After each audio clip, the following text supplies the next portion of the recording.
السلام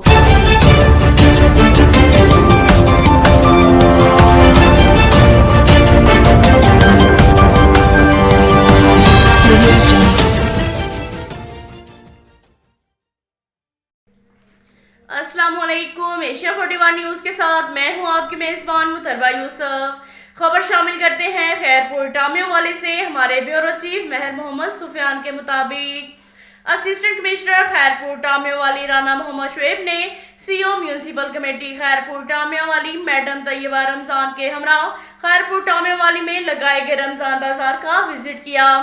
وہاں پر موجود سٹال مالکان سے گفتگو کرتے ہوئے کہا کہ یہاں پر سبزی، فروٹ، گوشت سمیت دیگر اشیاء کی فراہمی کو یقینی بنائیں اور ان کی اعلیٰ کوالٹی کو اور ریٹ پر کوئی سمجھوتہ نہیں ہوگا۔ اگر اس بارے آپ کو کوئی شکایت موصول ہوئی تو آپ کے خلاف قانونی کارروائی کریں گے۔ اس کے بعد اسسٹنٹ کمشنر خیرپور ٹامیوں والی نے پرائس کنٹرول مجسٹریٹ محمد علی کھر راؤ کاشف علی سمیت دیگر کے ہمراہ احترام رمضان کی خلاف ورزی کرنے والے ہوٹل مالکان کو ہزاروں روپے جرمانہ کیا اور ان کو وارننگ دی کہ آئندہ اپنے ہوٹل کھولے تو آپ کے خلاف مقدمات درج کروائیں گے۔ اس کے بعد اسسٹنٹ کمشنر نے ڈیجیٹل گرداوری کے سلسلے میں تحصیل خیرپور ٹامیوں والی کے مختلف معاوضہ جات کا وزٹ کیا۔ ڈیجیٹل گرداوری کرنے والے عملے کو ہدایت کی کہ آپ اپنے کام میں مزید بہتری لائیں۔